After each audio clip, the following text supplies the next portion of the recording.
Hello again. We're outside. It's a little hotter today, but we're gonna enjoy some wine here. I have some friends coming, and I figured I'd get a head start here, just so I can share it with you before the bottle is polished off. So we're drinking a Bordeaux for a change. These guys like Bordeaux. This is a Chateau 2007. And Chateau is just quite a story. I mean, and listen to this, right? It turns out that this property goes back almost 1,000 years. And this wine was served at the wedding of Eleanor of Aquitaine with Henry Plantagenet in the 1150s. We're talking Eleanor. I mean, this is like, I mean, I know I'm sounding crazy here, but this is one of my favorite female historical figures of all time, probably up there with people like Cleopatra and people like that. She was just incredible. It's really powerful woman, in an incredible part of the history of France. Wife to two kings, one French, one English. Mother to two kings, both English. Richard Lionheart and his brother John. Incredible contribution to the history of that period. Now, for good or for bad, it was the war between the French and English. It started basically when these two husbands between those two husbands were fighting for Aquitaine, which was owned by the English because of Eleanor's wedding to Henry, and it was sort of the beginning of France trying to establish itself as a country in its current footprint, as opposed to just a tiny little place around Paris. Anyway, just incredibly historical. I mean, if you like pedigree, there's just nothing really that comes close. That being said, we're going to drink today's wine, and so we see how that is. The property has passed through many different families with names that you will be familiar with, like Cantenac, something which was the name back in the 1100s, to Ségur, to others, but it's been the same family for the last few hundred years. And they make, really good wines, well recognized. It's not a first growth, but it's well recognized in the books. The property is just a little bit south of Chateau Margaux and next to Chateau Palmer. It's primarily Cabernet Sauvignon, like all the Margaux properties. And so the mix is pretty much all the time, about 70% Cabernet, 30% Merlot.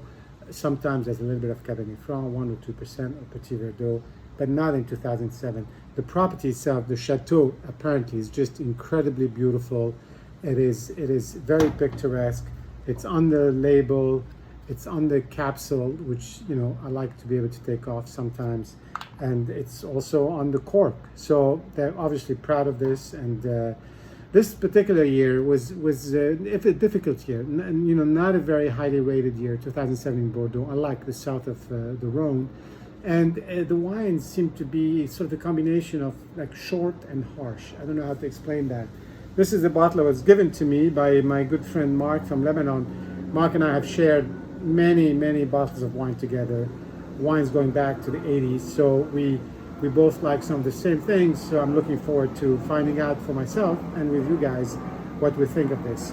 Just opened it about a couple of hours ago. The color is very Bordeaux, just sort of dark, deep, rich, Bordeaux in color. Still looks pretty alive. I mean, it doesn't have any visible aging on it, although maybe just a little bit around the edges. On the nose is sort of a little bit severe. I get sort of the usual, a little bit of olive, some sort of green peppers, which have this sort of bitterness to them. Not a lot of fruit, but maybe it needs to open up more. Maybe it's gone because, again, this year wasn't supposed to age very well. But it's there. I mean, there's that sort of interesting mix of on the herbal, with the peppers and herbs and some of that earthiness that you get in the older wine. Definitely Cabernet, but more restrained. Not one of those sort of California cabs. But not it's there.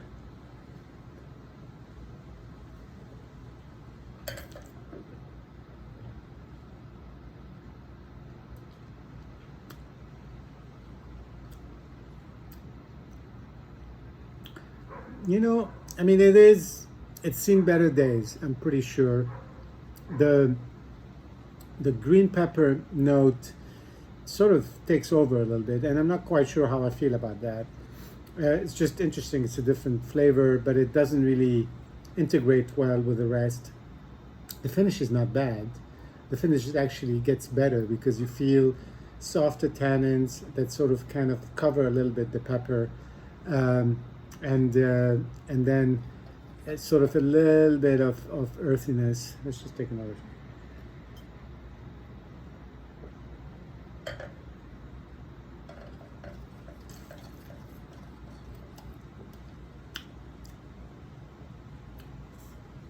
No, it's not bad at all. It's, I mean, I don't know that I would have gone on and bought it. These wines are expensive, but I'm glad to have had it as a gift. I'm glad to know the history about this place, which is just incredible, and I'm glad that they make a pretty good wine. I mean, it would be very disappointing if, with all this pedigree, the wine was not good. It's pretty good. Again, the critics are all over the map on this. I think I'm right down the middle here. It's a pretty good wine. It's honorable, let's say, for what it is, but it's not gonna, sort of leave incredible memories in you. Anyway, cheers, and just a little bit of history here, and we'll see you soon.